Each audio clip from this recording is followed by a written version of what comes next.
In this video, I want to explain why learning how to play by ear can literally transform your life, and the one missing link that's preventing most people from being able to do it.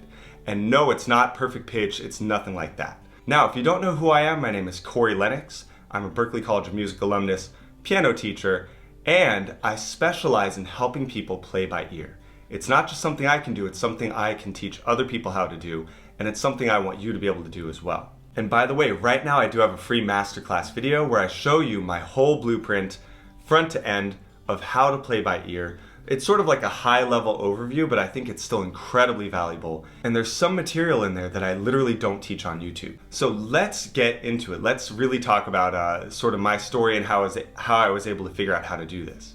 So, when I was a little kid, I was super hyperactive. I was like running around. I thought I was a Power Ranger. I thought I was Sonic the Hedgehog, and I just had way too much energy.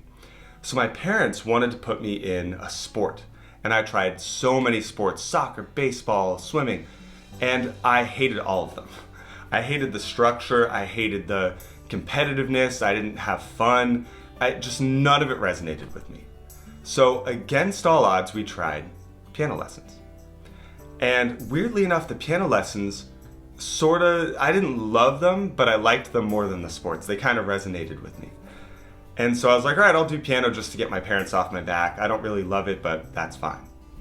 Now, at the same time, I did love music. I always loved music. I mean, I remember sitting down with CDs and just like looking at the art and listening on the home sound system and singing songs, on the swings at recess and all kinds of stuff. I just always loved music. But I couldn't connect the music that I loved to the piano lessons. To me, they were two totally different worlds. So, what changed was eventually when I got into middle school. My piano teacher, who was an amazing woman, her name was Mrs. McVeigh, and she said, "Corey, do you want to learn some music theory?" And I was like, what is that? I have no idea what you're talking about. And she said something that I still don't know what she meant by it to this day.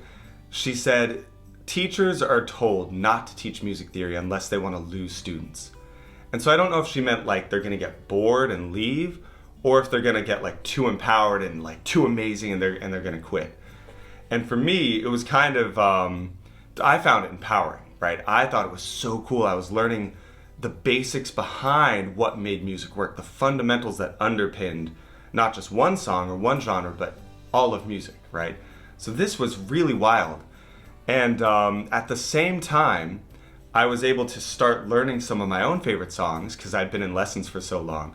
So I was like, all right, I'll try learning out some rock music, some Dream Theater, and some of that cool stuff.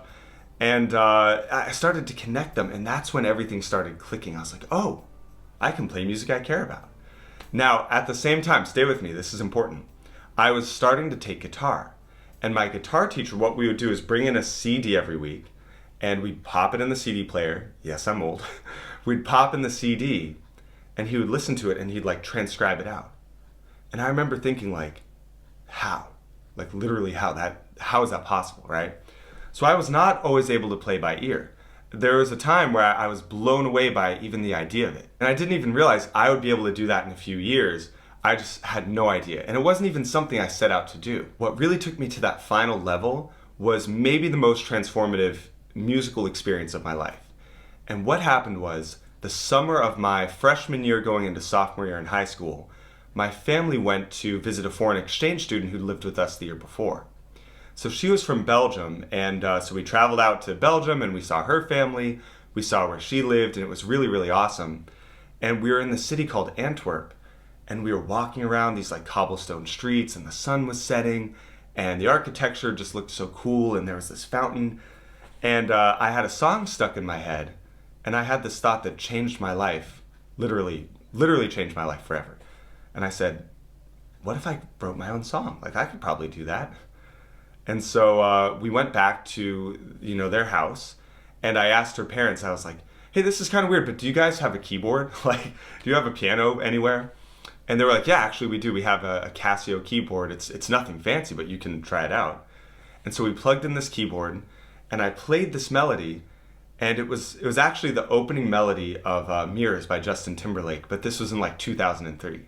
So it was 9 years or something before he wrote it. So not to brag, but Justin, I think you owe me a few royalties on that, but we'll let it go for now.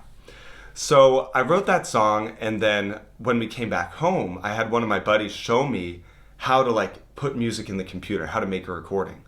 And when I made that first recording, that changed everything. Because I was listening to it, and I couldn't believe that I made a real piece of music. I was dancing around the house, I was like, rocking out, and I was just so ecstatic. And I knew from that moment on, I wanted to write music.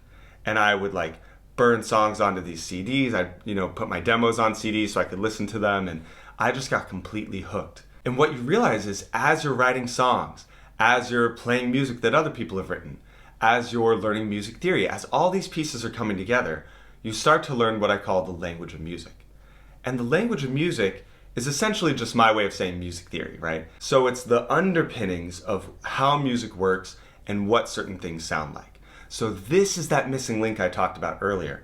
This is what allows people to improvise and play by ear and make their own arrangements and stuff. And as you build this vocabulary of sounds, you start to become like limitless, right? It's almost like the Matrix in a way, because you just see how music works. You see that underlying level. And so you're able to put the songs in your head out into the real world. You're able to hear other people's songs and just go play them because you can already hear what they're doing, even without perfect pitch, right? You can learn to hear what the melody is doing, what the chord progression is doing. You can learn these different sounds, and it's really not as hard as people think. And so what this allowed me to do is sort of make my own arrangements. So if you look at my channel, I have all these arrangements of video game music and pop songs and all kinds of stuff. And people always ask, where's the sheet music? And I can't really help them because the sheet music's just here. It's just, I heard the song and I made an arrangement. So there's no middleman. There's no middleman of like, I had to find this sheet to be able to play it. And this is what I think so many pianists are missing. So many pianists are like I was when I started out, where I was just tied to the sheet music. And I had this buddy named Brandon who could improvise, he could make stuff up. And I was really inspired by him because I'm like, dude, where are you getting this? Like, where are the notes coming from? Where's the page? And he's like, no, I'm improvising. And again, that made no sense to me. My guitar teacher made no sense to me. All of this stuff just seemed like superhuman skills that you had to be born with, but really all I needed was to learn the language of music, right? And on top of making my own arrangements, I'm also able to teach my students the songs they care about, right? So if a student wants to learn an anime opening or a soundtrack or a pop song or a rock song, whatever it is, we can just pull it up together in a lesson and I can teach it to them. And a lot of the time they're like, wait, how did you do that, right? And I almost forget, like it's so second nature to me, I forget that for a lot of people, they feel the way that I used to feel, which is, how is this possible? And so what I started doing is teaching some of my students, the more advanced ones, how to do it. And it's not that you have to be more advanced, it's just that it's easier if you have a little bit of a piano fundamentals, right? So think of it this way. Even if you knew every note to play in your ears, you still have to be able to play them with your hands. And the good news is you can sort of set the difficulty level to whatever level you're comfortable with. So if you're a beginner, you can do it in a more simplified way. If you're more advanced, you can sort of dress it up a little bit. But because you're hearing that underlying DNA, you're not reliant on a sheet, which may be way too hard or way too easy. You can set your own difficulty. So the way you might do that is like playing single notes with just the right hand if you're a beginner, as opposed to if you're advanced, you can do like chord tones and octaves and then broken chords in the left hand, and you can get way more fancy with it. So honestly, like I said at the beginning, this is life-changing. In addition to being able to make my own arrangements and teach my students, I think this is also part of how I got into Berklee, because I was doing my audition, and some of the areas I did really well in, and some of the areas I don't think I did well in. They asked me to do like a jazz improvisation over a walking bass line. So a lot of pianists know it's kind of like a thing in the piano world. You either tend towards classical a little bit more, or you tend towards jazz a little bit more. And those two worlds can be very different. So I came more from like the rock and classical, like that's the kind of stuff that I'd been working on. And so yeah, they asked me to play like a jazz solo over a walking bass line. And I literally played for like 3 seconds. And they're like, okay, good, that's enough. And they just cut me off. And I was like, wait, I was building up. I could do it, I have some chops. But no, they just cut me off. But one area that I think they liked was the playing by ear. So there was some call and response. Like, can you find this note? Can you play this melody? Can you echo this back? And that part of it, I think I really did well. And so that's kind of cool. I don't know if that factored in, but I ended up making it into Berklee, so I had to have done something right. And yeah, it's been amazing. And on top of that, I'm able to write my own songs.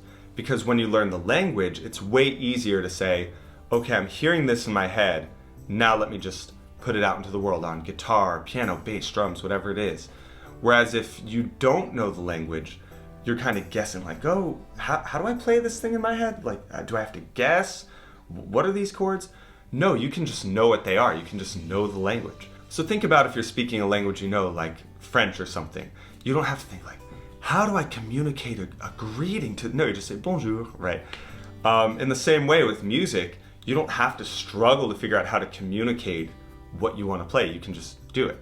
So I don't know, I could go on and on and on. I think so many people are missing this element, and that's what I want to teach people. So if you check out my, I've got like a course sales page down there.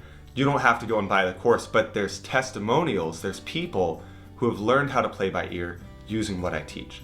And you'll see like there's different levels of skill, right? Some people are playing a little more like simplified arrangements, and some people are playing a little more advanced and it's a little more ornate. But yeah, you can go check that out and see some just normal people learning to play by ear using the things that I teach. So if you're interested in learning more from me, I do have a course, like I mentioned, that takes you from being a total beginner, knowing nothing about playing by ear, to feeling confident in being able to play your favorite songs just by listening to them. So that link is in the description or the pinned comment. And last thing I'll say is that I'm also offering one-on-one private coaching. So that's not something I'm always planning on doing, but right now I'm offering it, so you can check that out as well. All right, thanks so much for hanging out with me. I hope you loved this story.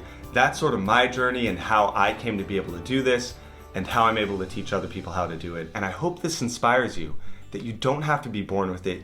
You don't have to be special. You don't have to have perfect pitch. This is a trainable skill that, in my opinion, anybody can learn.